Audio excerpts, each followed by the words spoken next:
right, welcome to Underground Catholicism. I am Elijah Yasi. I have the pleasure of bringing back Wesley Chambers. How are you doing today, Wesley? Pretty good, Elijah. Thanks for having me on, man. It's a blessing. Absolutely, man. It's a pleasure here to have you. Last time we did a show, we went against Ubi Petrus. And today we are going to be talking about a question that I'm sure a lot of Catholics get on the online sphere of what we were just talking about, what we call bumper sticker apologetics, where they'll just throw, oh, St. Meletius is a saint, but he was outside of communion with Rome. Or St. Meletius was a saint, and he was the president of the Second Ecumenical Council. So how can you say that Rome is necessary? How can you say that Rome is the center of unity? How can you say that you have to die in communion with Rome? Blah, blah, blah, blah, blah. Right. That's the that's the that's what we're going to be addressing today. And you, I don't know if you folks have read his, I've read your article, but you wrote a blog post on this not too long ago, and that's what inspired this show. So, but before we get into all that, just tell us how you've been, what you've been up to, and Yeah. all that fun stuff. No, that's a great intro. Appreciate it. Again, really glad to be here. I always have a good time on your channel, and really appreciate all the people who view and watch and engage. See someone from Spain, so that's really cool. It's really hard to fathom that we're sitting here talking. I'm in Missouri, you're up in Michigan, and people from Spain are watching. It's really cool. So Yeah. happy to be here. Yeah, I've been doing pretty well. I have not been writing a whole lot. This was the first article I had in a while. I had a couple people messaging me saying like, "Hey, when's your next thing coming out on the Welton?" I was like, "All right, I gotta get on the horse." But we started formally homeschooling our three kids this fall, and then with work and a side gig and just family life, house life, I've just been pretty busy. And finally, I'll explain a little bit more about how this article came to be and why it took so long to get it out the door. Basically, there were two articles, and I had to split it in half. So, yeah, overall, doing really well and just really blessed. And homeschooling is going great. I'm doing math with our kids, and I'm having a blast with it. So, I just ordered this big whiteboard. So, I'm going to have a whiteboard in my office over here so I can do all my nerdy things. And then if I need to bring it out there and teach my kids stuff, I just roll it on out. Or if I want to do like a workout in my home gym, I'm just going to roll it into the gym right out my office door. And so, There yeah, you go. we're nerding out pretty hard with the homeschooling, so I'm pumped about it. Do what you got to do, man. Yeah, We homeschool, but I let the wife handle that because she's probably smarter than me.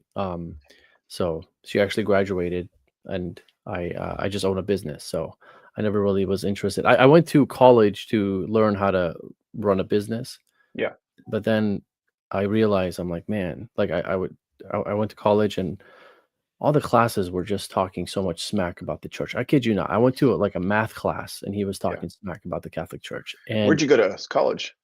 I used to live in San Diego. I used to go to No Palomar kidding. College. Yeah. Okay, yeah, And then one day I was in math and the teacher just starts talking smack about the Catholic Church. I was like, I'm sitting in math, bro. Like, why are you even bringing up the Catholic Church? And yeah, I just remembered like getting up, I walked out and I never came back. And I was like, I'm not doing yeah, this. And I was like, I'm doing this just to start my own business. I don't need to go to school to start my yeah. own business. And I've had a business for 13 years. So I've been doing pretty good without that. So the best decision I've ever made is to walk out of that. That's Screwing awesome, that. man. And what business are you in again? I forget. I know I own a heating and cooling That's business. right. Yeah. That's super impressive. I would never be able to do that. So, yeah, Yeah. that's Um, fantastic. I don't When were you in California? SoCal. oh man. I lived there 2009 to like 2014 in LA and Orange counties. So, Oh, no way. I yeah. was there. I was there in those years. I left in 2017. I was there from 1993. Yeah. Yeah, so 1993 2017. There I was there for about 25 years, Wow. 24 to 25 years. And here I am now, and I think Michigan is a Michigan. better state for heating and cooling than San Diego. It definitely is, and for raising a family. So, yeah. Absolutely. Yeah, Yeah, I had a good absolutely. time in California, but I'm very happy to live in the Midwest now. Been Yes. Los Angeles. But Yeah, I still visit. I have yeah, family there, so nice. I get free vacations there. I stay with family, so That's great. it's a good place That's to be. the real treat is to have family that has to live there and you don't, but you get to visit for free. Yes, but the more kids Very, I very have, well done. yeah, Yeah, and the more expensive it is to get out there. yeah, Yeah, exactly, yeah, and the yeah, harder it is to stay in families' homes, but definitely. yeah, um, but yeah, no, that's really cool that you were there. I didn't know you were in California, Southern Yeah, California. my wife went to Biola University, just a small evangelical liberal arts college. She studied music at a conservatory of music there, and then I went to as before I was Catholic. Obviously, I went to the Talbot School of Theology to study philosophy with William Lane Craig and J.P. Moreland. Wow, That's how I got into philosophy. Was out there, and initially I went out thinking I'd be doing youth ministry or something because that's what I had been doing. I was like 21 or 22, and then I ended up thinking like, hey, I'm actually really into this. I think I could go get a PhD. So I applied to PhD programs, got a few offers, accepted the offer at University of Missouri in Columbia. So that's how we got to Missouri. And then 2 years in, for a lot of reasons that I can't enumerate here, decided that higher education was not the road for me. So I dropped out. We moved around quite a bit, and I became a software engineer. We moved back to St. Louis, and that's where we've been since. And then we became Catholic here in 2018. oh, So okay, yeah, that's but yeah, awesome. California was where I got married, met my wife, and you know, a lot of important things happened in my life. I think That's in amazing, those man. 5 or 6 years. Yeah, That's amazing. One thing I miss, dude, I don't know, I'm sure you can relate, but I miss Mexican food. yeah. Texas and California have better Mexican food than probably Mexico, In and Mexico, definitely yeah, Missouri and absolutely. Michigan. So Yeah, um, absolutely. yeah, Yeah, I've I tried hear you. so many places here, and they're not just not good, they're Yeah. disgusting. Like, they're just disgusting. Speaking of Mexican food, so we lived when we got married. We lived a mile from the Orange Circle. So the city of Orange is kind of like an iconic little Southern California town. And the movie That Thing You Do, have you ever seen that? Yeah. So when that movie was like filmed, a lot of movies are filmed in downtown Orange, but that's kind of the most well-known one that I know of. But anyway, it's just a really cool little iconic town. But we lived down near there, and there was this amazing place. It's still there. It's called Gabby's, and it's just the best Mexican I've ever had. Yeah. It was so good. So yeah, Yeah. I miss that for sure. Yeah. Man, that's what I go out there to eat every time I go there, is That's right. Mexican food. So you wrote an article on this topic. Yeah. What we're gonna be doing is we're gonna be going through the article. This is gonna be heavyweight stuff, right? This is not gonna be your pop apologetics. Peter spoke, therefore Vatican One, you know, or Peter was mentioned first, therefore Vatican One. So I'm gonna pull up the article. If you guys haven't read it, that's okay because we're gonna be going through it. So give me 1 second, and then let me know if you guys see this in the chat, or you can see it, right, Wesley. Yeah, I can see it. All right, sweet. So we'll go here. You'll just scroll for me. Absolutely. Do you want to do it, or do you want me to? Is this cool for you? Because I don't mind either way. I might. I'm wondering if I should do it because if I need to bounce around to a different link, I'm maybe okay that with might that. make it easier. Okay. Yeah, So that's I'll that's present. better for me. Shout out to my buddy Landon from Bring Back Trad. There, check out his stuff. There he is. Yep. Nice. Let's see. All right. Share screen. Nice Astorius. I'm gonna do. So do a We got window. Philippines. We got Brazil. We got Spain. Let's see. Imagine St. Paul living today, what he would do. All right. So I'm sharing the screen, and then I just click the tab here when I want to show what I'm. No, am I? I'm not sharing anything, am I? No, no. No. Okay. Let me remove mine. I think I have to stop mine. You go ahead and Oh, try. okay. You got to share. I think I do see that you're like I can add, Yeah. but what you're sharing is like the video. Yeah. Well, it said you can share the window, so Okay, let me. There maybe you I'll go. move. There you go. You're good now. All right. Cool. I'm gonna move this over here, and then you can see that. All right. And Cool. before you start, if you could talk about your blog real quick. Yeah, for sure. We'll do that. Yeah, so I have, it's kind of weird. A friend of mine who I work with, Jake Tate, good Catholic buddy of mine, he wrote this article here on Israel. Everybody should read that. Um, we started this back in January 2024. We thought that a lot of people are doing, YouTube or Twitter or whatever the case is, but Right. there's not a lot of people who are just devoting, at least at the time, to the kind of writing that we wanted to do. Yeah. And so we started a Substack. I made my own personal so that this controversium is its own account. And so that means we could have a guest author, anybody else. It's not my personal one, it's one that we share together. I have a personal Substack here. Um, as to whether I, why do I publish some things here and not a controversium? It's basically like if I'm not patient enough to wait for Jake to edit it for me, then and I'm really impatient. I just throw it in here. But if you're interested to check out some of the stuff we have, I've got a series called Letters from an Inquirer. I need to do part 4. It's coming up on the second half of Vigilius and the Fifth Council, but it's basically an email series with a girl who in Central America who ended up reverting back to the faith after we kind of corresponded for a while with some objections she had Praise God. watching Eastern Orthodox guys. Yeah, it was really neat. These are my interactions with Ubi Petrus on Octoritas. So anyway, you can kind of poke around here. This is a brief account of my conversion if you're interested. So that's my personal Substack. I started that around the same time as this. And again, if you want to read more about what we do and why this essay up here, why this Substack exists, kind of explains what we're about. And the one that we're going to talk about today is right here. I'm doing a book review of a very long and tedious book review of this book by Michael Welton. Michael Welton was an Anglican who became Catholic and then ended up becoming Greek Orthodox after the Second Vatican Council. And he wrote a book that got republished as Two Paths here. You can look it up. It's not a very good book, but it's been very influential because it addresses a lot of things that Catholics aren't familiar with. And if you're already frustrated with the state of the church, or you're disaffected, or you're kind of bitter, or whatever it is, you're kind of vulnerable to, some of the objections that he raises, Right. and the depiction of, grass is greener on the other side, so to speak, that he tries to portray with Eastern Orthodoxy. If you're vulnerable to those things, you end up kind of having a crisis of faith. So I had some friends who kind of were exposed to this book and were kind of concerned about some stuff. They shared it with me, and I started reading it, and I said, "Hey, I think this book is pretty much bullshit, in a lot of ways, to be frank."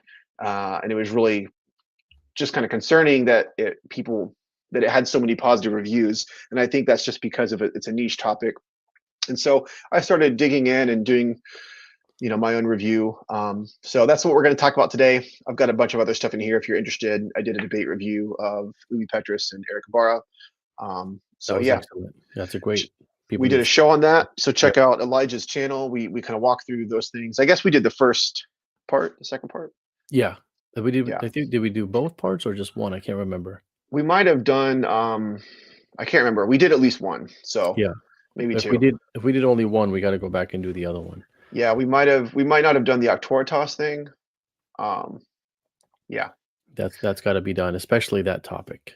yeah. If you want to start with a good banger, read this one. This is I definitely took off the gloves Yep. with this one. So to check out this Octoritas et Potestas Aeterum. And yeah, but today we're going to jump back in. If you ever want to share a link with someone who's looking at this book or concerned about Eastern Orthodox objections, here I have a nice link. You can just click this tab and say, here's all of the things.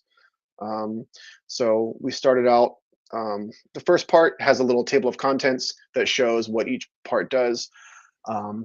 This is, I don't know why I have two links here. What is that? Okay, well, I'll fix that. So yeah, this is part 9.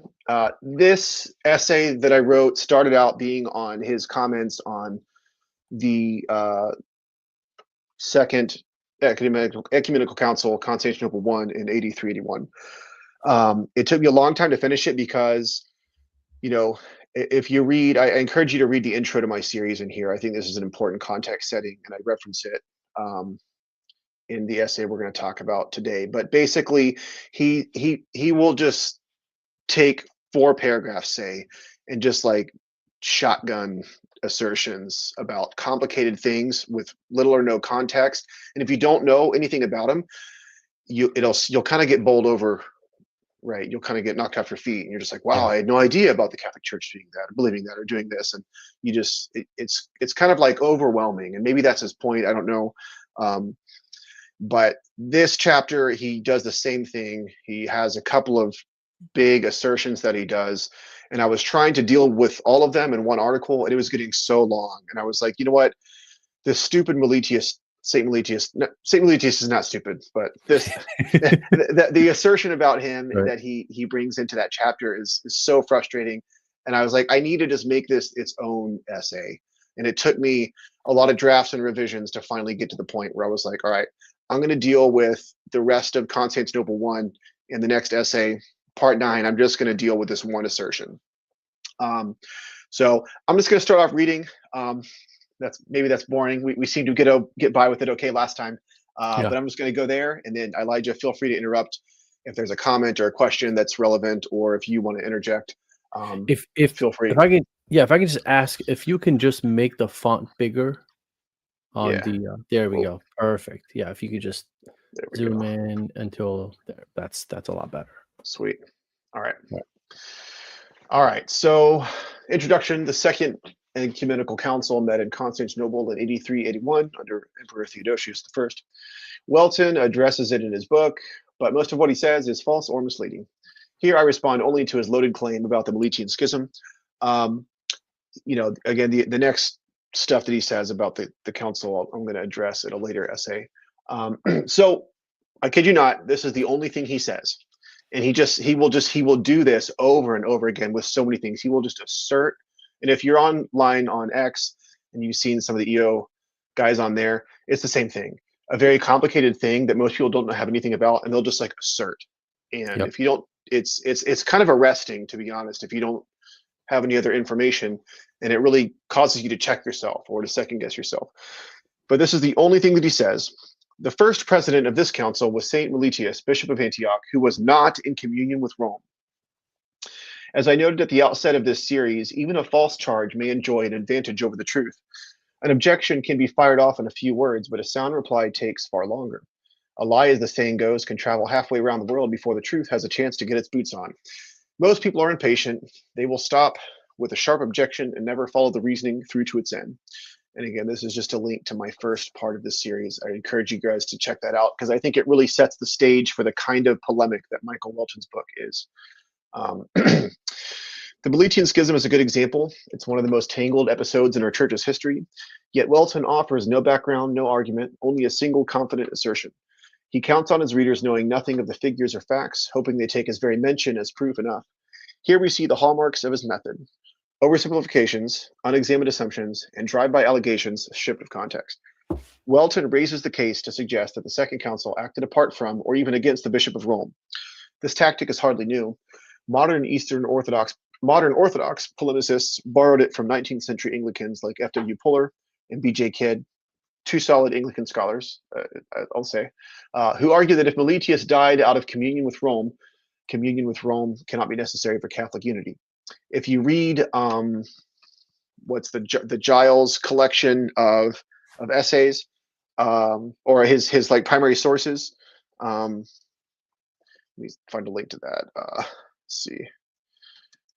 And that's a good point you bring up in the beginning about the truth.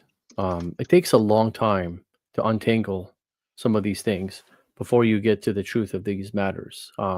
Yeah. I see my lights flickering here. So keep talking. I'm going to fix Yeah. these. No worries. Yeah.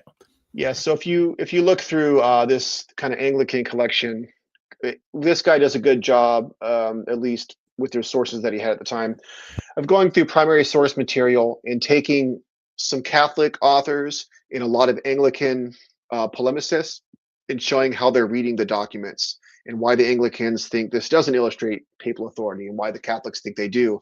So if you go through the part on Meletius here, you'll kind of see the Anglican polemic that's there, and again, that's where a lot of the Eastern Orthodox guys now, like Michael Welton and guys online, that's what they're pulling it from. This has roots in some of these debates between these Anglicans and these Catholics that you can find in this book here. I'm just going to post this in the comment of the chat if anybody wants to check it out. Sweet. This comment has failed to, okay, maybe you can post it in the comment in the description of the video. Yeah. But that's a helpful starting point. So Welton's claim has the unfortunate property of being false. Honored as a saint in both East and West, Meletius did not die out of communion with Rome. If anything, his case bears witness to the papal supremacy. The truth, however, is far more complex than Welton's casual sentence lets on. So I don't think there's really anything about the St Meletius schism of Antioch that is damning at all for the Catholic view. If I had to pick anything, I'd say it actually bears witness to the reverse. Exactly. It actually, but again, with how flippantly this thing is asserted online, you would never know that unless you dug into it. So the background, and this was the tough part because this, I rewrote this so many times because it was super long, but the long version is best told by Eric Ibarra. So if you don't have Eric's book, I think Eric's chapter on the Meletian Schism is one of the best in his book. It's fantastic. Yeah. And he's got even more material now that he's done. I think he's done a video on it on his Patreon channel. He has like a six video series on it, like 5 or 6 or something like that. But I know it's like super long. Yeah, it's excellent. Like you have to check it out in order to get the context of this topic, which you actually do a good job of introducing the reader to this, to where like here's the Catholic side in an elevator pitch, in a nutshell, in like such a beautiful way. But if you want to dig deep into this, as you mentioned, you want to get Eric Ibarra's book or subscribe to his Patreon. Yeah, definitely. At the very least, start with his book chapter. It's really good. You know, it's a big book. If you can't read through it all the way through, use it as reference. You know, you find a topic or an issue like this one, you go in, you read what he has to say. You know, if you read, for example, this, and you kind of look at the debates that Giles, this Anglican guy, includes, you come away with a much better, robust picture of the debate reading Eric's book than if you just read that one, for example. So Eric has introduced a lot of value that we would be missing if we had just stuck with some of those older texts. So here I give the short version. You've got 2 fully Orthodox men, as it turns out, named Meletius and Paulinus, and both of them became rivals for the see of Antioch. Just means they were both had some kind of claim to being the rightful bishop of Antioch. And so it caused 2 separate parties that were like, my guy's the bishop, no, my guy is, and they're both Orthodox, as it turns out, right? But not everybody knew that, and there was a lot of conflict. So that's kind of the background to this. It was a tragic schism, as all schisms are, but it was definitely avoidable. So after the Council of Nicaea, Arians replaced Eustathius of Antioch, who was the bishop of Antioch, with one of their own named Eudoxius. Definitely a lot of Arian control and exiling and doing lots of stuff to try to get their guys in place. So that is definitely a thing. My little quip here. Ironically, the Arian Eudoxius would later become the bishop of, you guessed it, Constantinople. Try to introduce some subtle digs or humor here and there. So all with love, of course. Those loyal to Eustathius formed the Eustathian party, backing their guy. And their guy happened to be someone named Paulinus. So the Eustathians were kind of the followers of the initial guy who got axed, and that party backed a guy named Paulinus, and he was an Orthodox bishop, an Orthodox priest. When Eudoxius died, the Arians chose Meletius as their guy because they thought he was one of them. He was bishop of Sebaste in Armenia. As the successor, he was consecrated by Arians. He had Arian friends. He had subscribed to a creed that was, if not heretical, not clearly Orthodox either. And when St. Athanasius sought a meeting to clarify his theological stance, Meletius delayed responding to him. And exactly why, we don't know. But the result was that Athanasius was kind of concerned. This guy was consecrated by Arians. He's got Arian friends. He's subscribed to this kind of shaky creed. I tried to meet with him, and he kind of put me off. And I'm going to back Paulinus because I don't, you don't want to have an Arian as a bishop. So it's not just Bishop of Rome worrying about Meletius and backing Paulinus. They're doing that because of saints like Athanasius. To Arian dismay, Meletius eventually proved a Nicene Catholic. So the Arians exiled him and replaced him with Eusebius. Antioch now had 3 men with some claim to be bishop: Meletius, Paulinus, and Eusebius. Matters worsened when, and this sounds funny, but it's actually true. It's when you read through this, it's kind of like some random guy named Lucifer. That's literally his name. Matters worsened when Lucifer of Cagliari, acting on his own, consecrated Paulinus as Eustathius' successor. So this random bishop comes from, a place up north, and just kind of comes down and is like, it's Paulinus, he's the bishop. And so that kind of causes a big stir. When Meletius returns from exile, the question is just, who exactly is the bishop here? So Athanasius, and after him, Peter of Alexandria, supported Paulinus, and Damasus of Rome, Pope at the time, influenced by Athanasius's doubts, did likewise. In the east, support leaned toward Meletius. Basil of Caesarea championed him, and in many letters pleaded with Rome to intervene. He was convinced that false or misleading information had clouded Meletius's orthodoxy in the West. So Basil's trying to, if you read his letters, and I linked to a couple of them, he's trying to say, look, there's just really vicious misinformation going on right now. And he's a good man, and he's Orthodox. He's not an Arian. He's trying to get people to reconsider, and he's having a tough time of it because, was a lot going on. So the schism dragged on for decades before being healed under a single bishop. But is this proof against the papacy? Did Meletius die out of communion with Rome? My answer is no and no. So the first thing is to do when you run into something like this is try to push back on some of the assumptions. First of all, what does it mean to be in communion or out of communion? How do you get out of communion if you're in? Nobody really ever gets into that. They'll just sort of, like Welton does, they just kind of say it. Right. He was out of communion with Rome. And it's like, well, why exactly do you think that?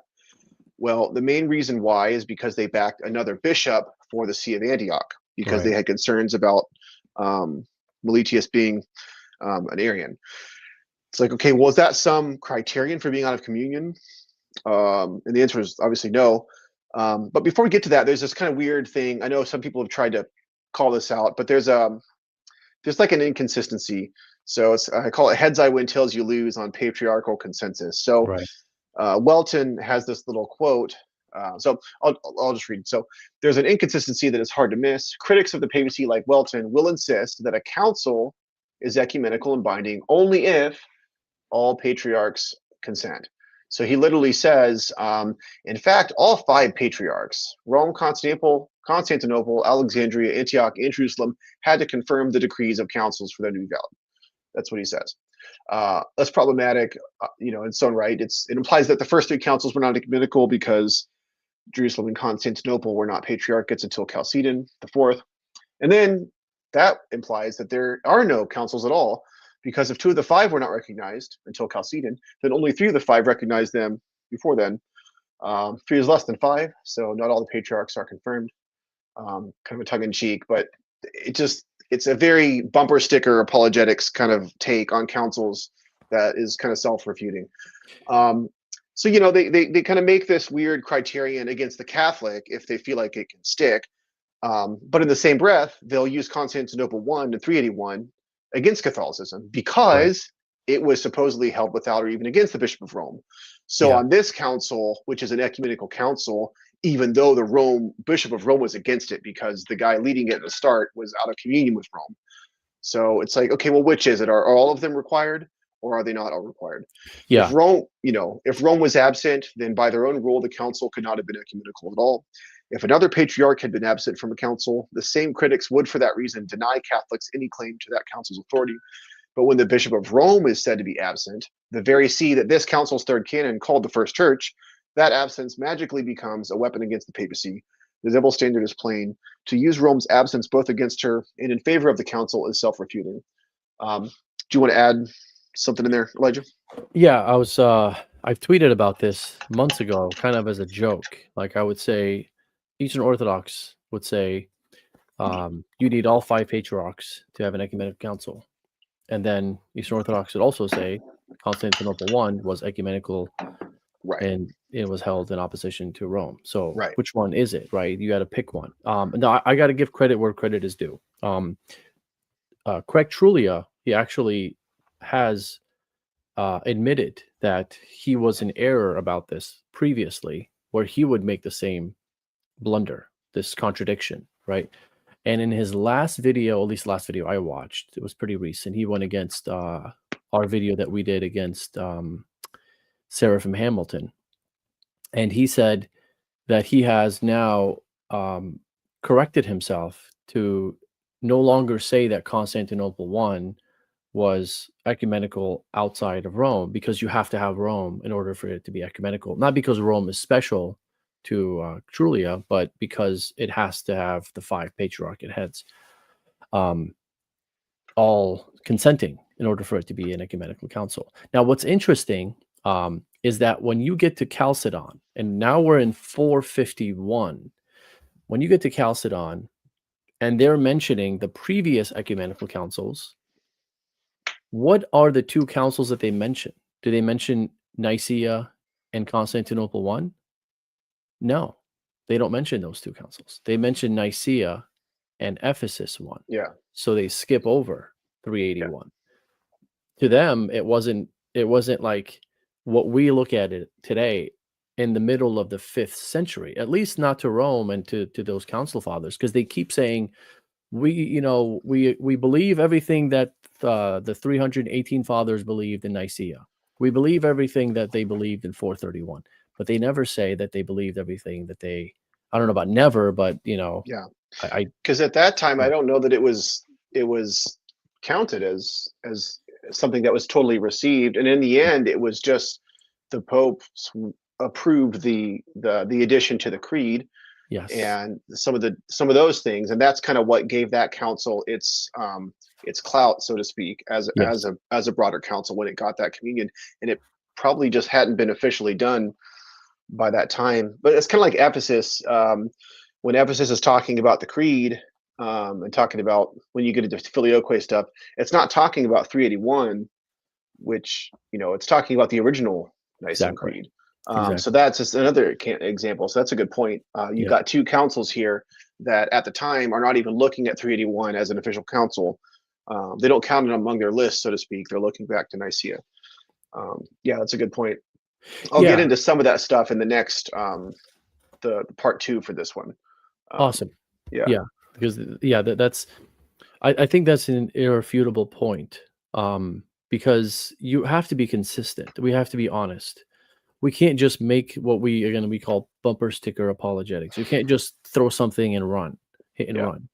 Let's be reasonable. Let's think of this logically without trying to be jumping the gun just to win points, right? Let's be slaves to the truth. But go on. Sorry, I didn't mean to. No, that's a really good point. So yeah, it's this is a lot harder work to this 9-part series. I don't know how, I'm only on like the 3rd or 4th chapter of his book, and I don't know when I'll probably be 50 by the time I'm done with this thing. But how long is the book? How many pages do you know? It's not that long. It's let's see. The book itself, not including the bibliography, is 152 pages. Oh, okay. But the problem is he makes so many assertions. I mean, it is just like assertion, assertion, assertion, assertion, assertion, and the reader just gets overwhelmed. And so I've tried really hard to tackle as many of them as I can. And it just takes a long time. If you read through my series, you'll see what I'm talking about. But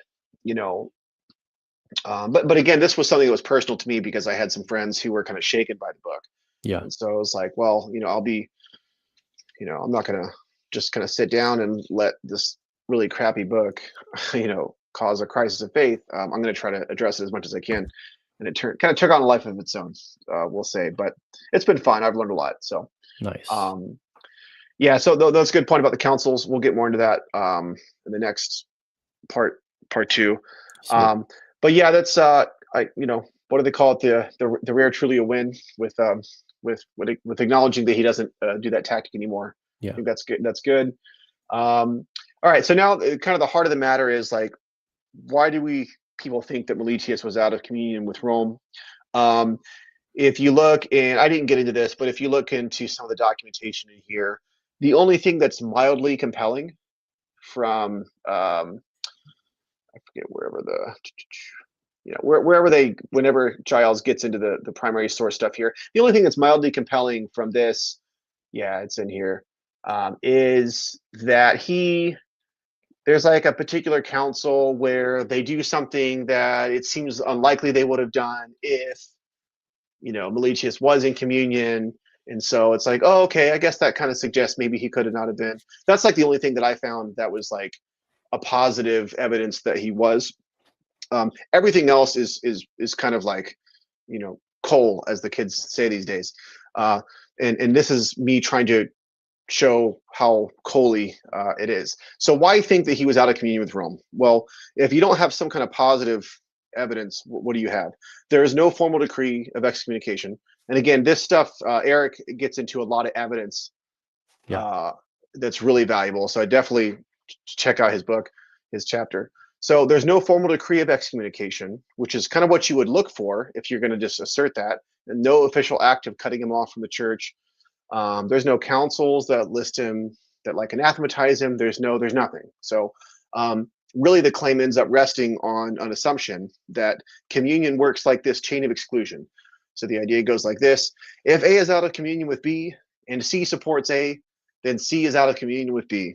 So this is kind of abstract, but if Pope Damasus is out of communion with, if Paulinus is out of communion with Meletius and Damasus C supports Paulinus, then Pope Damasus is out of communion with B.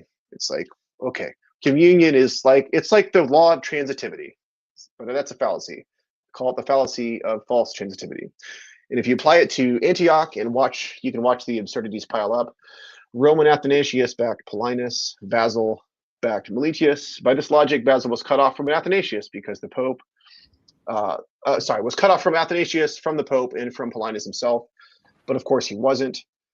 He clearly is not. All those guys, none of those, there's no out of communion at all with any of those guys. He's writing to them, he's entreating them, pleading for Roman intervention.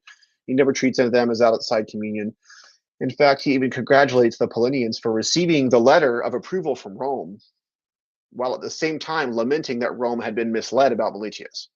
Right. So he literally congratulates them, and you can read a link there to the letter from New Advent, and he says, "I congratulate those who have received the letter from Rome to Paulinus, or to the Paulinians, kind of supporting their cause for the bishopric. But I shall never be able to persuade myself on these grounds to ignore Meletius or to forget the church which is under him." Right. So he thinks Meletius is the rightful bishop, and he thinks that he is Orthodox, and he thinks there's just been a lot of misinformation. And if you read his letters, this really is a very important thing to St. Basil, and he really pushes hard to try to correct some of these mistakes. But in no way is any of this suggestive at all that anybody's out of communion. And quite the opposite if you actually read the material. Basil's frustration was not with Paulinus nor with Athanasius or Rome. His frustration was that Meletius had been misunderstood. His whole aim was reconciliation, both sides united in communion with Rome. The same fallacy shows up in the idea that backing one claimant to a see automatically meant rejecting the other. If that were true, then Athanasius, Damasus, and Gregory of Nazianzus, all Paulinists in some sort, were out of communion with Basil. So now you're going to say Gregory of Nazianzus, who ended up supporting Paulinus at one point, now he's out of communion with his Cappadocian brother, St. Basil, right? Right. Okay, that makes a lot of sense. Worse still, they would even be out with one another, since all were linked in some way to Meletius' allies in the East.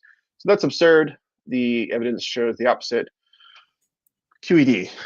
So take Gregory of Nazianzus, who supported both. He tried to persuade the Council of 381 to end the schism by recognizing Paulinus as a successor to Meletius.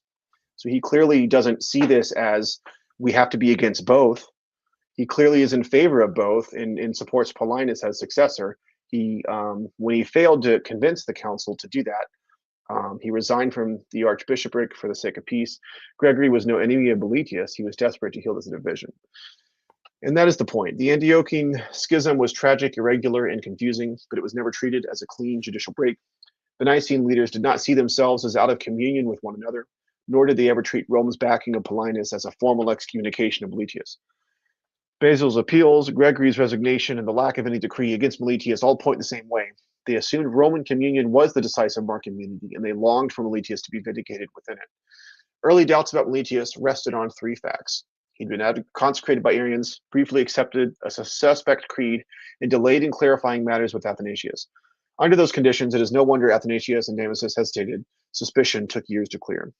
And so now I kind of summarize a lot of the stuff. Kind of before this is kind of me piecing together all my own reading on it, and my own links and sources from primary stuff. And a lot of this here is like, I'm going to summarize what Eric says because it's a lot. And I'm just going to pull some big highlights. So definitely check out his chapter. He has a lot of stuff along these lines. As Eric Ibarra has shown, the bulk of evidence supports the idea that Meletius was not out of communion with Rome in any formal way.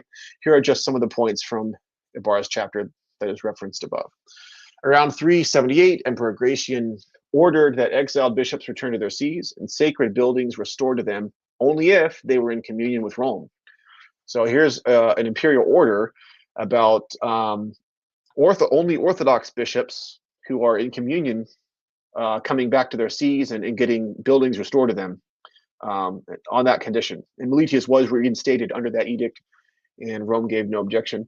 In 379, Meletius presided at a synod of 150 bishops that subscribed to Pope Damasus's condemnation of Apollinarianism. The acts were sent to Rome, so clearly he doesn't see himself as at odds. He's signing this. He's sending it to Rome. He's doing all the things you would expect of someone who's just playing their part as a bishop in the broader church. Soon after, Theodosius defined the Catholic faith as that which Peter handed to Rome and Damasus professed. Meletius signed his name to this definition. And Jerome, writing from Antioch, attests that Meletius himself professed communion with Rome. So Jerome just literally says it. And he says, but I don't know who to follow because these guys are not getting along. And I don't know who the right bishop is. I don't know who the person to follow is. But he says Meletius professes basically all the sides are professing communion with Rome. Right. So no ancient source shows him affirming a separation from the apostolic see. At worst, Meletius suffered suspicion. At best, he died reconciled. Either way, he never treated Rome's communion as optional. Far from undermining papal primacy, the Meletian episode underscores it. Even amid exile and confusion, East and West still looked to Rome as the center of unity, even if Meletius's vindication came only after his death.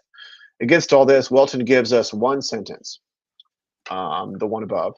And then I just kind of borrow a quote that I have. I'll read the full one in a second because it's my favorite quote in the world. I love it. So it starts off, pertness and ignorance may ask a question in 3 lines, which will cost learning and ingenuity 30 pages to answer. And that's kind of like the story of this review is like with Welton, you get like a single sentence, just like, Catholicism's dumb. Here's why. Here's one sentence. Meletius, was out of communion. And it just takes a long time to unwind that. And most people who aren't honest or patient enough will never get there. So in the next installment, we will suffer the rest of what Welton says about the Council of 381. So gird your loins, prepare yourself to see all the other fascinating things that he happens to say. And definitely check my sources here if you're interested, and check out Eric's chapter. Yes. So that is part 1. That was excellent. That was very good. There's a lot more that you could say. Like you said, Eric's book goes into it. And one of the things that really stood out to me, because I went back and read the chapter today on this topic before we did the show, is that the emperor, he was distributing the church buildings between Paulinus and Meletius. right. And he basically wrote, and I can read this here from Eric's book, because What this is page? very. Let me see. This goes into page 207. Boom. That's where I had it. All right. Let's go. Sweet. So the last paragraph, starting from the last paragraph, he puts, and this is Eric writing, Paulinus, according to the Antiochian historian Theodoret, did not agree with this. Well, you won't know what this is. So let me go back a little bit. Previous paragraph. So let's read before that. Immediately, Paulinus claimed that he was the one who held the communion of Damasus. Damasus was the pope at the time. In response to this, Flavian, a presbyter, challenged his claim based on this perception that the admirable Damasus held to a different faith than Paulinus. When it came time for St Meletius to speak, he said that the Lord committed to both himself and Paulinus a certain flock, and that since both were in communion with each other, both flocks should unite together and be joint ministers, as two bishops in one church. Then, when one dies, a successor to him won't be ordained, and the last of the two will return to the canonical norm. Paulinus, according to the Antiochian historian Theodoret, did not agree with this. Thereupon, General Sapor, who was sent by the emperor to hand over the sacred buildings to those holding to the communion of Damasus, gave the churches to the great Meletius.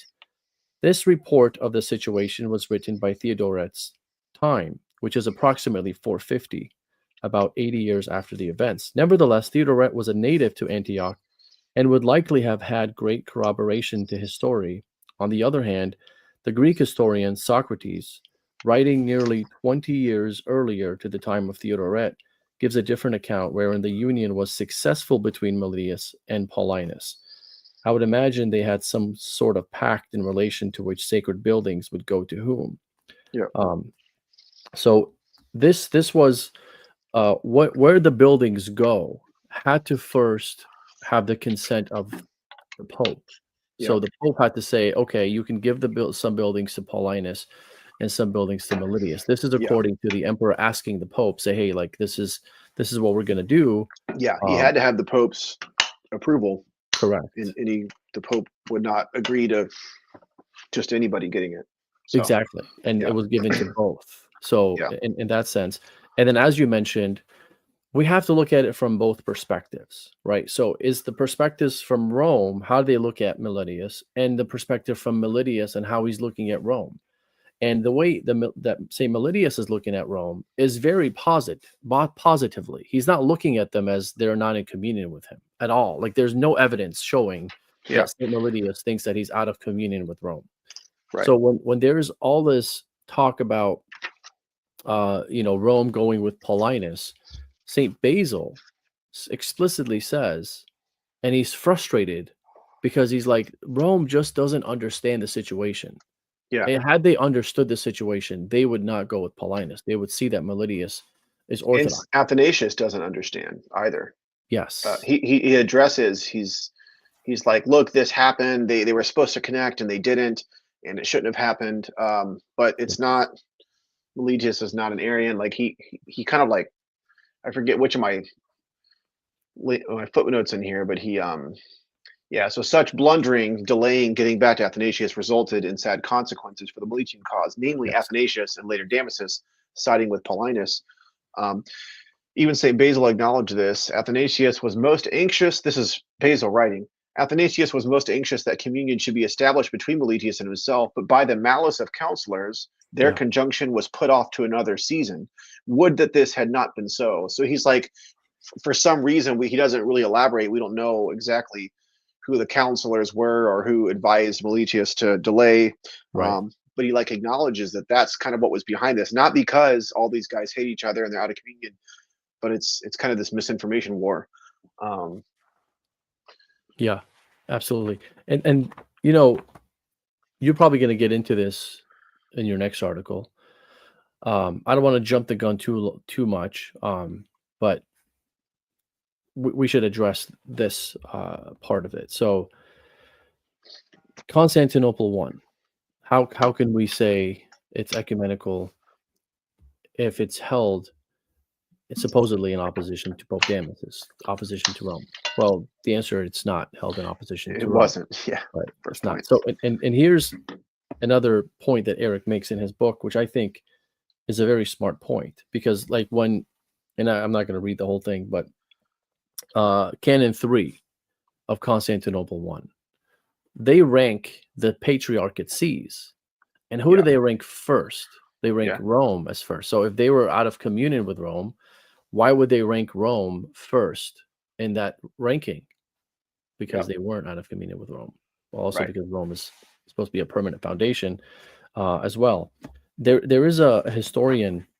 I'm not sure if he's a historian or a patristic scholar, but his name is Kendrick. He wrote a book called The Primacy of the Apostolic See Vindicated. And Eric quotes from him. So I'm sure you've read this, but I think it's very important for folks to hear this. So this kind of puts the whole thing in context and in perspective. So do you mind if I read that real quick? Yeah, From for sure. Which page is that? Oh, I see. 213. 214, 213 or 214. It starts from 213 where he Okay. talks about it, but I'm going to go straight to 214 and read Oh the yeah, quote I've from got verse. it starred here. That big block quote. Yeah. Yeah, This is a good one. same here. Like I Yeah. have the highlighted there. So, okay, so Meletius presided in a council of Antioch held in 379, which solemnly embraced the decrees of Damasus. The acts of this council were accepted at Rome and placed in the archives of that see, bound up with those of the Roman Synod, as appears from the ancient manuscripts. His acceptance of the doctrinal definition of Damasus and the pontiff's approval of the proceedings of the Council of Antioch were solemn acts of direct communion, which show that Meletius did not die separated from unity, from which in reality he was never excluded. This integrity of the faith of Meletius, the legitimacy of his ordination, and the eminence of his virtues were generally recognized after his death, when revival pretensions and interests could no longer cast a cloud over them. His example may serve to show that a man can attain to sanctity and salvation, although from misconception and misrepresentation he be not favored by the chief bishop with special marks of communion, but it offers no security to such as persevere in sects separated from the church, contrary to the divine law, which enjoys submission to our lawful pastors, and contrary to the divine constitution of the church, of which unity is a distinctive principle. Meletius was neither leader nor member of a sect. He held the truth as it is in Christ. He received with docility the teaching of the chief bishop. He professed adhesion to his authority, and it was his misfortune, not his fault, that he could not for a time succeed in dissipating the suspicions that deprived him of official intercourse.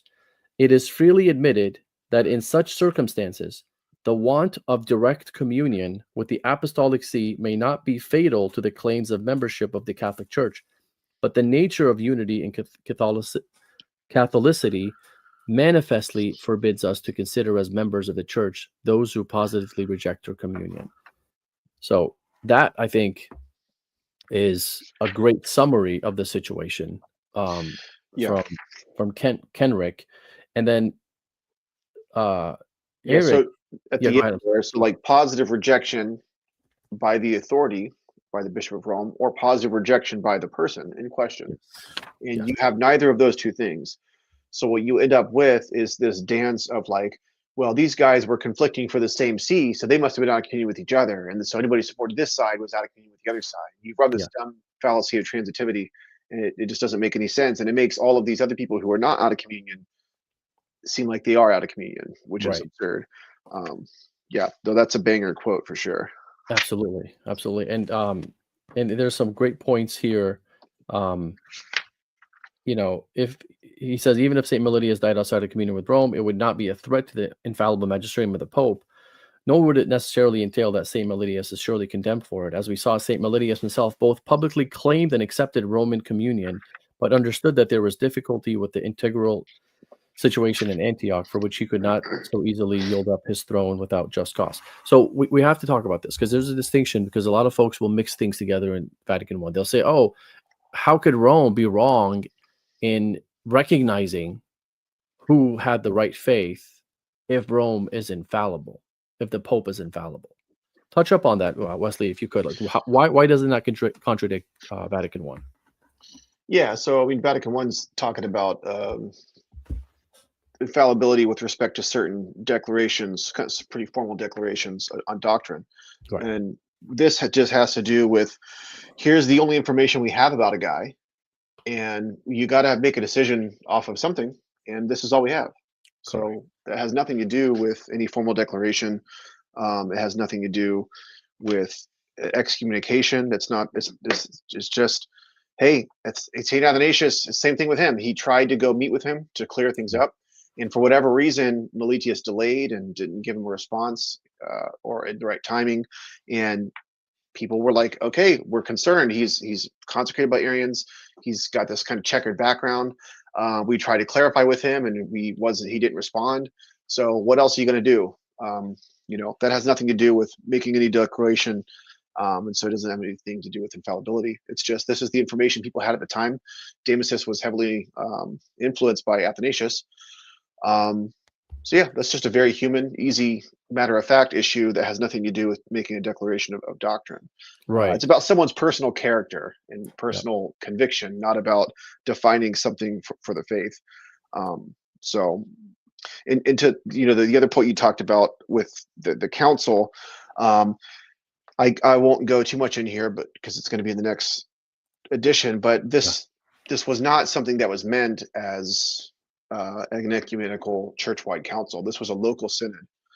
It only was kind of brought into the ecumenical character because of the papal reception of the creed that was promulgated at the council. Right. The canons weren't accepted. In fact, some of them were explicitly rejected, like the third one. So it's not really this ecumenical council happened that the Pope didn't know about or he was against. It was a local synod that happened, and later on, Rome was like, okay, we will accept this creed, and that's kind of when it got its ecumenical character. So Welton kind of admits that, but he also tries to deny it. I'll kind of get into his dance that he tries to do with trying to account for that, because he kind of recognizes that, well, everybody knows this was not a universal synod, Right. but he tries to make it out like it actually was, and he doesn't do a good job of it. But again, if you're reading the chapter and you don't know anything about this stuff, you'll come away thinking like, oh my goodness, like I shouldn't be Catholic anymore because my church, the Pope, this was a council that was above a Pope. It's just like, no, this Right. wasn't. No, absolutely not. Yeah. And St. Meletius doesn't look at Rome the way modern day Eastern Orthodox look at Rome. Right. Yeah, definitely not. He's like, Yeah. I know, he's like, to him, they are the measure of orthodoxy. Yeah. At the time, Rome was the measure of orthodoxy from all sides, which is why St. Basil writes a letter to Rome saying, hey, this guy is Orthodox. Like St. Meletius is Orthodox. Like, please believe me. You've seen that meme from Dave Chappelle. Please believe me. I probably have. Yeah. Yeah. So that's a point that is worth considering. And going back to the question of why isn't this infallible? And I think you hit it, and folks need to understand. And I know this is simple stuff. This is papacy 101.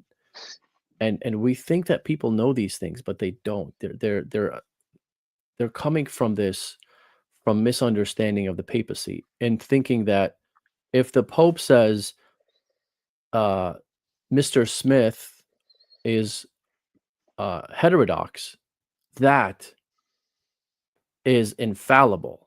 But it's not, right? It's not infallible if the Pope says Nestorius is heterodox, even though he is. I know people are going to make fun of me there because the inside joke is I'm an historian because I'm Chaldean. But Get out of here. Yeah, no, it's an inside joke from some people here. But when the Pope says so and so is a heretic, that's not infallible. What's infallible is when the Pope binds the church to the right teaching, right? So Pope Damasus didn't do that here. He didn't say, here is the right teaching. There is no question about whether Meletius or Paulinus was in the right faith. When you step back and look at history, vision being 2020, hindsight, you see that they were both Orthodox.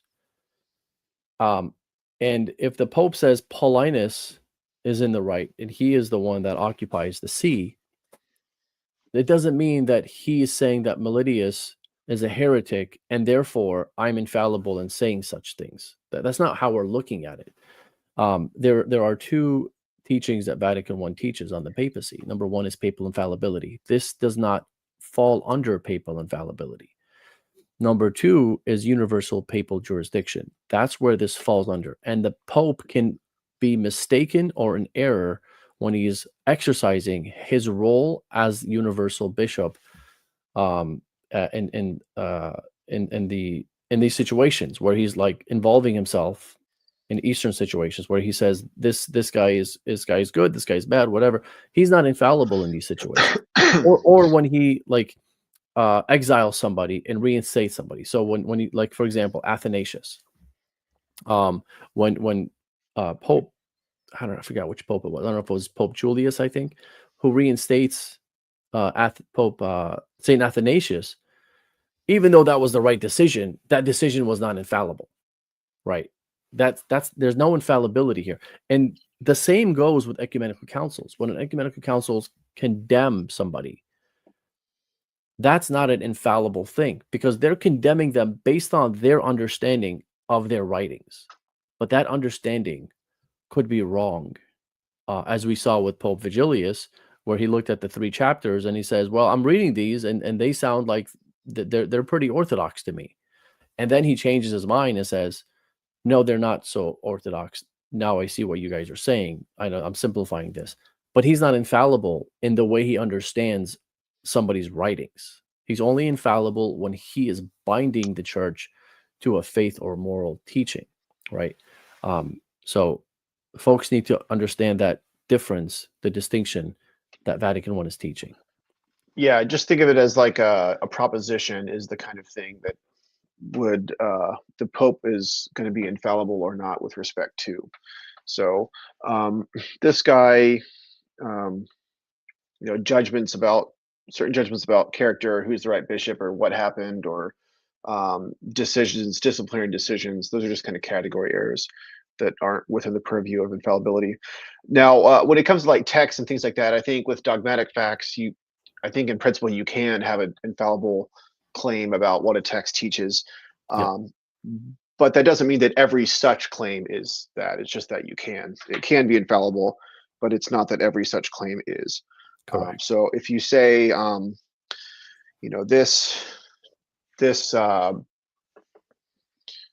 if you say Nestorianism is a heresy, and then this bishop over here, his letter teaches Nestorianism, those are two very different claims, and both could come under the purview of infallibility. But the first one definitely is automatically, and the second one, it just would depend. Right. But it doesn't automatically, and that's something that is in principle something that a pope could be wrong about, because maybe it's a forged letter, maybe there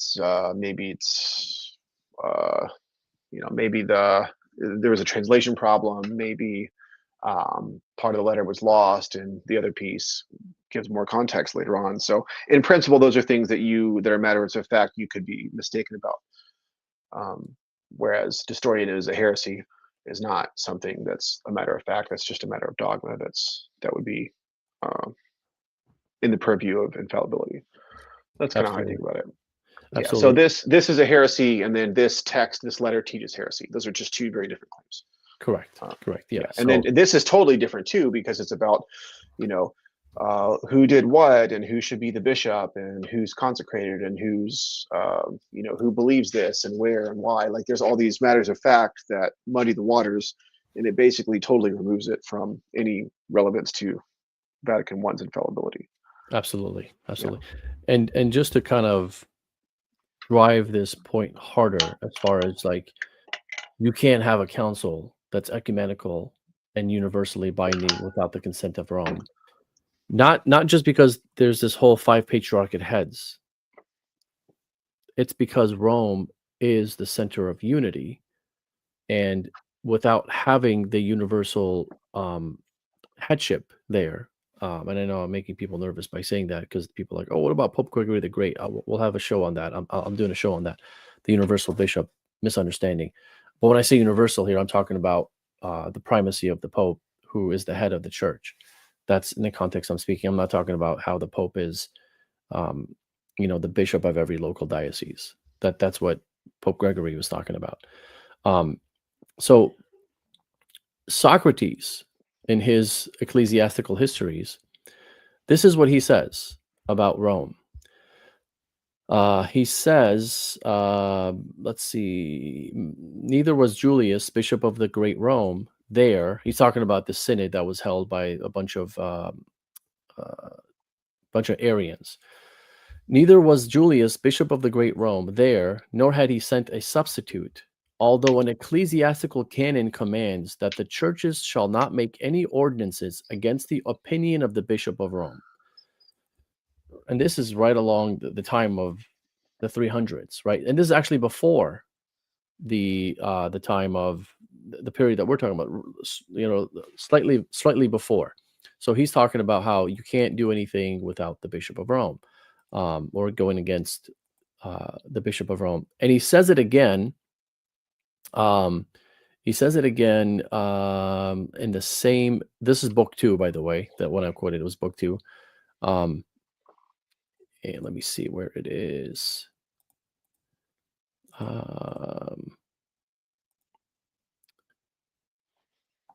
Sorry, I'm not going to be able to find it so quickly. But if you have a point to make, go ahead while I find it. Oh, I was just going to say, I think we talked. This is what we talked about too in a previous show on the Ubi Petrus Eric Bar debate review.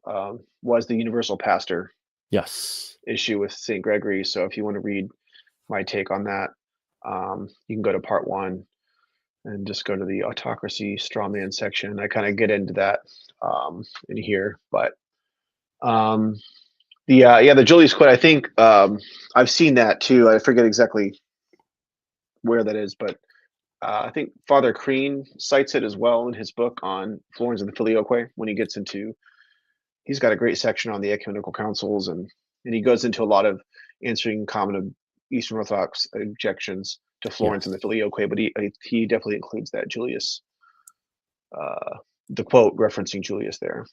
And I just found it here. So this is from Socrates again. This is book 2, chapter 17. He says, Julius first replied to the bishops who had written to him from Antioch, complaining of the acrimonious feeling they had evinced in their letter, and charging them with a violation of the canons, because they had not requested his attendance at the council, seeing that the ecclesiastical law required that the churches should pass no decision contrary to the views of the Bishop of Rome. Is that Socrates Scholasticus? Yes, that's book 2, chapter 17. Book 2. Try to pull it up here. And then the first one I read was from book 2, chapter 8. So, and the reason why I'm bringing this up is to refute this idea that Constantinople I was held in opposition to Rome. Like perish the thought. Like this is not what they were thinking. Like, oh, we're going to hold this council. St Meletius is outside of communion with Rome, and we're going to, make him the president of the council. Like that. That's not what was happening. Yeah. Definitely low tier bumper sticker apologetics, for sure. Absolutely. I answered this real quick, but I just want to answer this from Mango Bango. Isn't he also infallible when he formally canonizes saints? Yes, he is. That's the general belief of the theologians. Yeah, I would agree with that. Yeah. And then Agus Pair, Jerome's request for Damasus to change the Nicene Creed is also about its semantic confusion. Recall that prior to the AD 4 hypostasis was used interchangeably with ousia. That brings up a good point about there's a lot of semantic changes and debates that are going on. Like even this one, there's a big one here where like things that end up getting accepted later on, a term that gets accepted and approved and is universally used later on was something that only heretics used at a prior age.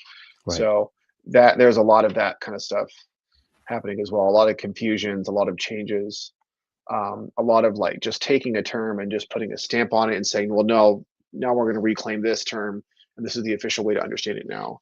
Right. Previous heretical understandings be damned. You know, there's a lot of that kind of thing going on. Absolutely. Absolutely. Um, we have a question here from Mago Bago. I think it's a follow-up to the infallibility of sainthood canonization. Would that fall under the category of faith, or would you say it's a dogmatic fact closely related to divine revelation? Um, Uh, I'd have to go back and look at the definition of dogmatic fact and see the exact. I think there's an article in here on it.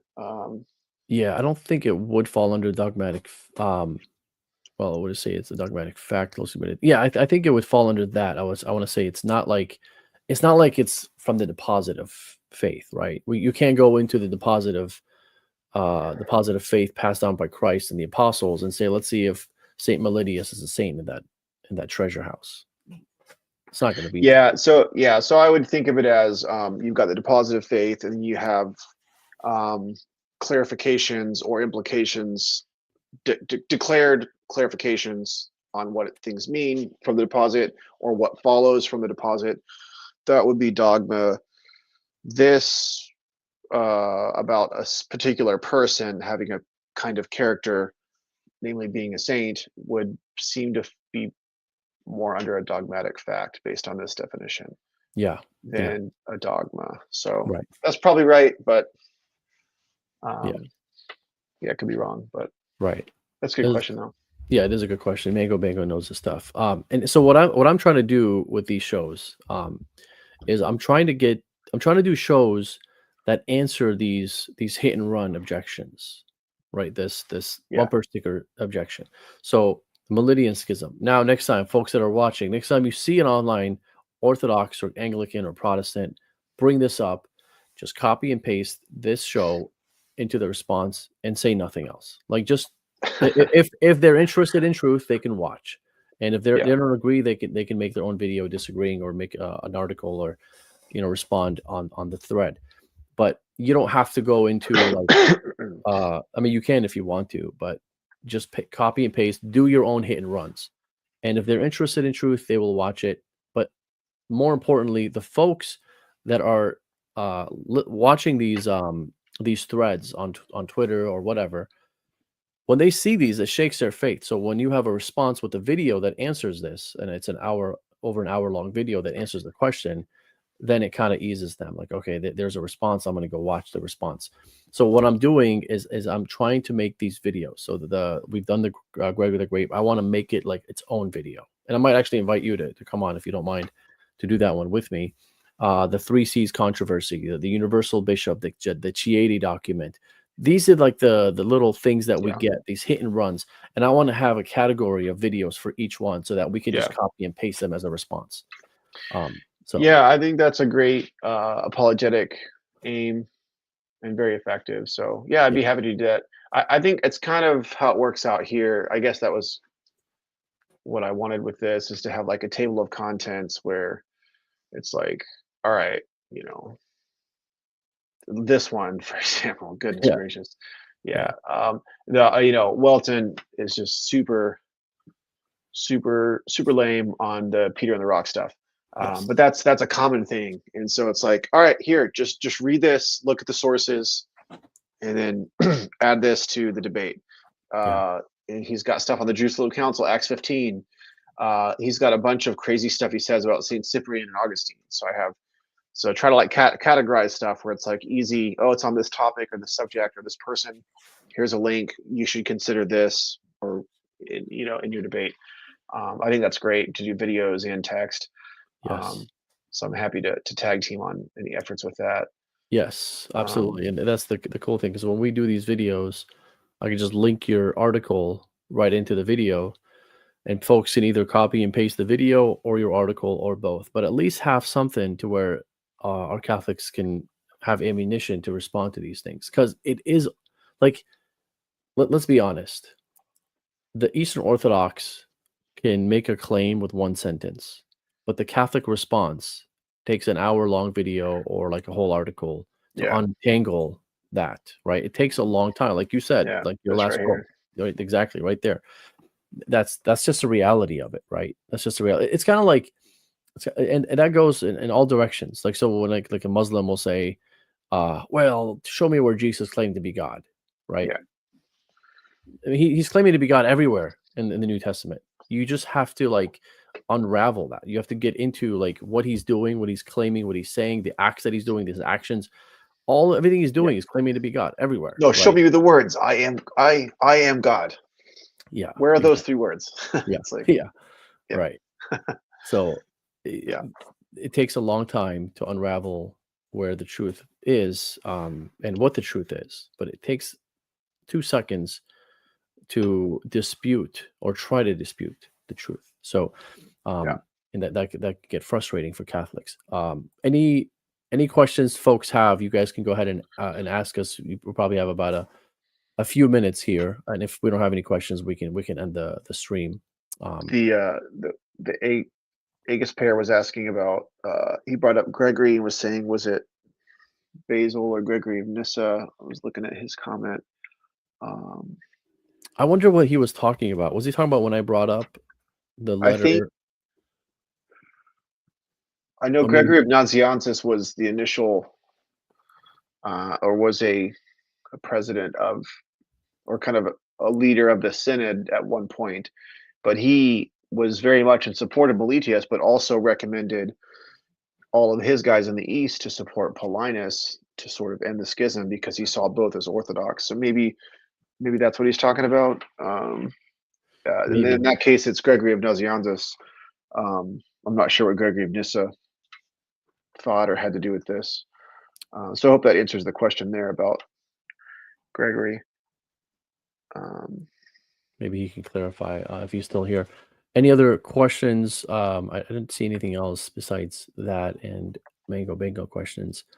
Let's are see. these the best arguments against the papacy?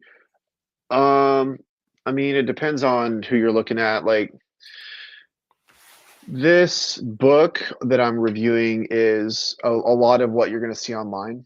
So, I mean, yeah, it's a lot of that stuff. Um, I guess there are there's a lot of tricky things in history that you kind of have to sort through if you're Catholic or Orthodox. Right. But there definitely is like a polemic effort to try to maybe because of people think with Pope Francis's pontificate that the church is down, so let's be on the attack and try to grab any stragglers we can. I don't know, but there definitely is kind of a concentrated effort with books like this. So this is a pretty common thing. Are these the best that are out there? No, I don't think so. I don't think Walton's book is very good at all. But this is most of what people are struggling with. Um, It's a silly argument yeah, at the end of the day. It's really, if you think about it, it's a very silly argument, and yeah, I'd be embarrassed to make it if I knew the history behind it.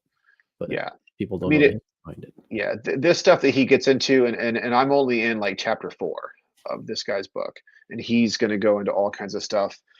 But yeah, the stuff on Peter and the Rock, um, the Acts 15, he just really has a lot of I think, pretty bad arguments.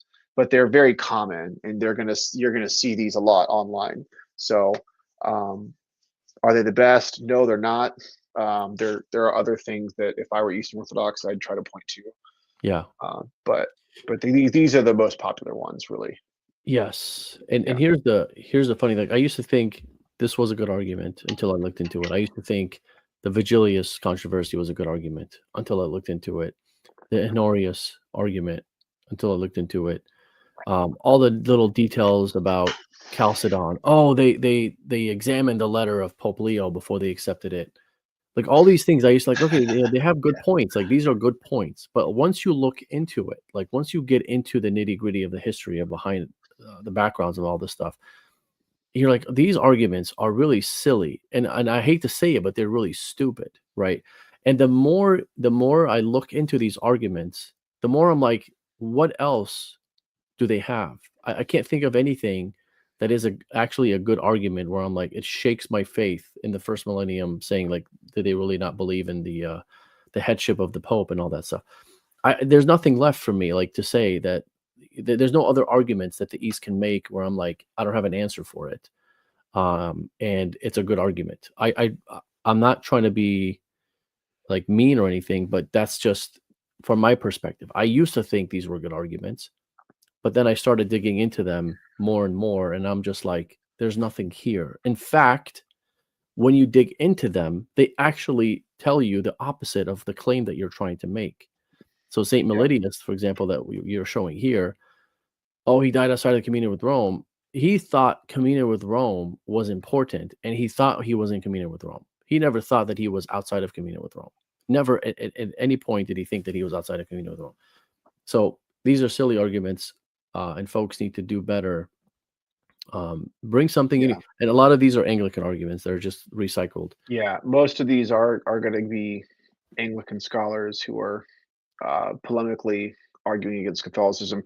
I see two questions here. Well, the first one, yeah.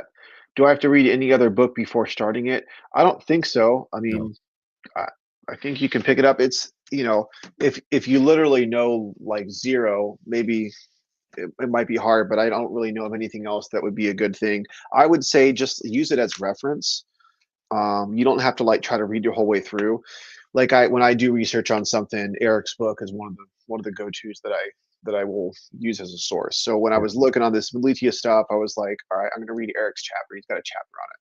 So it's not like you have to sit down and read the whole thing through and through. You can right, definitely use it as reference for different topics or periods of history or objections. And I think that's a useful way to do it. And I don't think you need anything else before starting it in. I have a lot of other sources. Maybe I can publish a list of some things that I think are good at some point that I appeal to for myself. But yeah. Eric's book, you should be able to use it. Um, yeah. How do you respond to the claim that the Council Fathers examined Leo's tome before accepting it? Oh, well, I'm glad you asked because we actually talked about that on the last show that we Yep. did together, Yep. or one of the last ones. I think. Um, was it? Is it this one? There you go. Yeah. Yeah. So if you read, you can go to this one here. This is just go to the Substack, the Eric Ibarra review of the debate, and you can read this little section here. This is my take on it. Was that part one? Yeah, Part one. Okay, yeah, let's go to the part one. yeah. So I hope this helps. Basically, yeah, you have to like read it and know what it says and have an idea about it before you can assent to it. And when you're assenting to it at that council, you're not saying like, "Oh, do I approve or not? Let me see." You're basically giving your own like witness to something that you will be held account to. Correct. Like that council needs to know, hey, do you agree with this orthodox teaching from this letter or not? You need to say yes or no.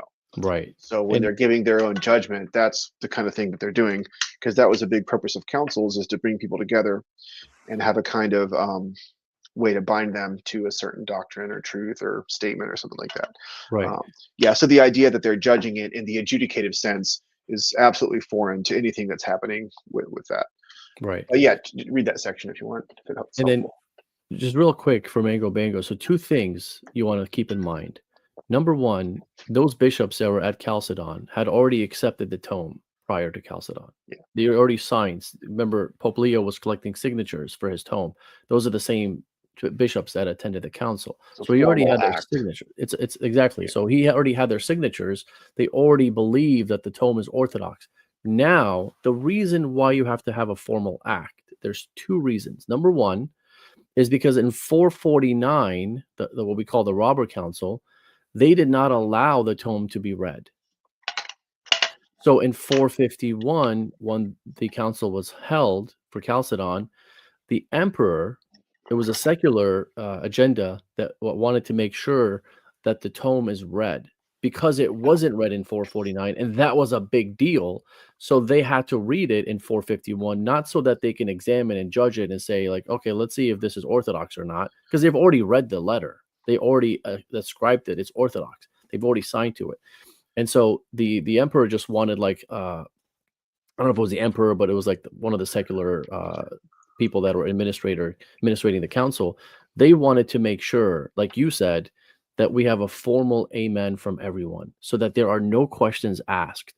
And there was a minority group uh, that stepped up and objected and said, "Well, we have problems with this part of the tome," and so there was like a little, I guess, a little class for them, saying, "Okay, here's," because they were like they were Cyrillians, and so they're like we don't think this really jives with Saint Cyril, or we just have questions. We want to make sure that they're clarified before we sign.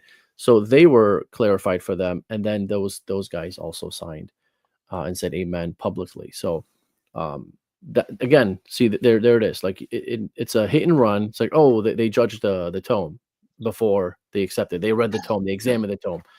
That's the hit and run. But now when you step back and look at the context of why they did that, it wasn't like, and what's funny is if you actually read the uh Council of Chalcedon, Acts of Council of Chalcedon from Father Price, the bishops were frustrated to do this. They're like, why do we need to do this? Like we already believe the tome is orthodox, and they were kind of frustrated in this process. But it was the seculars that came up with this idea to do that because it wasn't read in 449. It was a roll call, and you gotta Yeah, we're gonna hold you to what you say, kind of a thing. exactly. So, um, any other questions that you folks have? If not, then again we'll end it here. And I'd like to bring you on again. Mango Bango. It's a great name. Yeah, he's an OG in my channel. He's been, I think, probably from when I first started. I can't remember. Um, I've seen recently Catholic apologists using the case you lay out for the papacy. I hope it grows more because it's the indefensible. And he's probably talking about the minimalist position that I present, where Oh yeah. the context is that the papacy is collegial, not autocratic, and it's always been collegial. It's always been understood as collegial. Even in Vatican I, they understood it as collegial. And instead of a one-man show where the Pope is in opposition to the bishops and everyone just obeys him, that's not how the papacy works, has ever worked, or will ever work. So I appreciate the kind words there.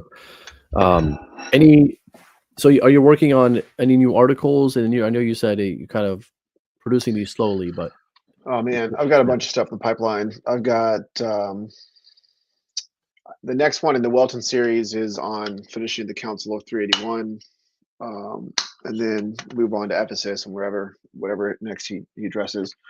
I've got other stuff for Controversium on stuff on like the problem of evil, with like an Alex O'Connor type objection to theism. I've got stuff on salvation outside the church and what that means. I've got a bunch of stuff. The problem is I have so many drafts. I've got a big one on the whole Muslims and Christians worshiping the one true God issue in Vatican II. So I've got a big one on that. That one's probably the closest to being done. So we'll see if I publish that at my personal one or Controversium. see that's what I like about you. So like most folks would be like, I'm gonna release that as fast as possible because that's like the popular question. Like it was like 2 months ago, right? Yeah, And you're like, I don't care. Like that I'm thing just is gonna do gone this. now. Yeah, Yeah, it's exactly. gone. No, Yeah, I sit on stuff. I want things to be good. I don't have to do this for a living. yeah, Everything's free. I don't charge anybody. So if you subscribe, you don't have to pay anything if you don't want to, and you can read everything for free. yeah, There's no like, you only get to see this much until you pay. Just it's all free. yeah, Blessed with a good job, so I can just try to, when I have time, which is the problem, just write stuff, sit on it as long as I need to, make sure it's good, and then just throw it out there. yeah, So yeah, that's the way to do it. I think social media really encourages us to be too quick yeah, and too hasty, too flippant, too rude, and so Substack's kind of nice because this is long, this writing. We try to write shorter essays if we can. We don't want them to be super long, but at the same time, we want them to be edited. So my partner on Controversium, Jake, we've got a whole little workflow that we work through with drafts. So like you start off in drafts with topic, And then when it's ready for edits, you move it to ready for edits column, and then one of us will read it, and we just basically try to tear it to shreds. I'll try to go in if it's his, and I just edit the hell out of it, and then he'll do the same thing for me, because we want it to be good. We want it to Yeah. go through the fire. We don't want to straw man the opposition. So yeah, this is the kind of thing that I'm wanting to, as I say, make writing great again. That's the Yeah. goal, and this is my contribution to that, feeble though it is. But it's fun too. So, but definitely Sweet. slow. So I appreciate patience. Yeah. I'm actually working on writing an article. I'm in the middle of one. I might send it to you and see if you can. You don't have to sit there and edit everything, but if you find anything real quick, it's like, hey, change this. If you can edit this, I'm gonna have my wife, because my wife can write really good. I can't. Yeah. That's why I do shows. I don't have a way with words like some people. Like Eric Ibarra has a way with words. You have a way with I words. didn't think I've read one of your articles. I didn't think it was that bad. You're a harshest critic, but I think I'm a horrible writer. But I'm working on one that puts into perspective what Noah was talking about, this Catholic apologetic approach of the minimalist position, Yeah, and for sure. why it's important. Because a lot of folks think that I'm trying to get into the nitty gritty of the trad versus the Novus Ordo debate when I say the minimalist position, and it may have some ties to that. But that's not where I'm coming from. I'm an apologist. I've always been. This is my approach as an apologist. This is not my approach as a trad Catholic, trying to refute the Vatican II Catholics or whatever. Right? That's Yeah. not what I'm trying. Again, it has some ties to it, but the most important part of it is an apologetical approach against the Eastern Orthodox, and that's the article that I'm writing. Yeah. And why I'm looking for an Eastern Orthodox to debate the topic, and so far no one has stepped to the table. Now I am debating Father Joseph Sweden in about a month. I think exactly a month, I want to say. But I'm debating him on the papacy. It's just the papacy. Yeah. There's no specific like topic on the papacy, which I don't like. So But broad. Yeah. it's so broad. It's like you have 1,000 years, and what are you defending? Infallibility? Or are you debating universal resurrection? It's going to be all over the place. I don't think it's going to. Yeah. I mean, I hate to say this because you want to promote your stuff, but like again, I don't make any money off of this either. Just like you, like I don't charge anything. But I just think we need to pinpoint a topic, and I suggested that, and he didn't want to. So I guess we're Yeah. just going to roll with it. That's frustrating, man. Yeah, that's Yeah. okay. Do you believe if the Sedevacantists understood the minimalist position, they would change their way of thinking? I don't think so. I'll be honest. I don't think so. Yeah, it all depends on who it is, really. Yeah, true. Yeah. Yeah, that's true. Hey, But John Sayre. Hey, good to see you. cool It's been guy. a while. Yeah. Cool guy. No, I don't know if there's any other questions. If not, we can end it here. Yeah. But I want to thank you for being on, and we should do a show. I think the last one we did was a few months ago. It was a while ago. It was Yeah. a while ago. This We should was try it. Yeah, June, maybe. I think it was like early summer. Something like yeah. that. And now it's cold in Michigan. It's getting there. It's getting there. Yeah, today is actually I actually felt cold for the first time since Yeah. like like what it was. It's starting to Springtime. come through here too right now. I went from like 80s to like low 70s just overnight. So. Oh, okay. For us, it went It's, from 80s to 57 oh, overnight. really? You guys are Yeah, in the 50s? Dang. yeah. It was 50s today. It's gonna go back up to the Michigan. 70s next week. Michigan's But no joke. Yeah. yeah, no, absolutely not. Took a break from reading the sales to check in. High Oh man, praise. I'm sorry. You should have stuck with DeSales then. I agree. I agree. Yeah, I agree. But anyway, we'll end it here. Thank you, Wesley, for being on. Yeah, We'll have thank you for on. having me. Thanks for everybody Absolutely. for watching and contributing. Really appreciate it. Absolutely. Yeah, thanks Good stuff. everyone for watching. Pray for us. And if you have any other questions, please leave them in the comment and we'll try to answer them for you in the meantime. God bless. Sounds good.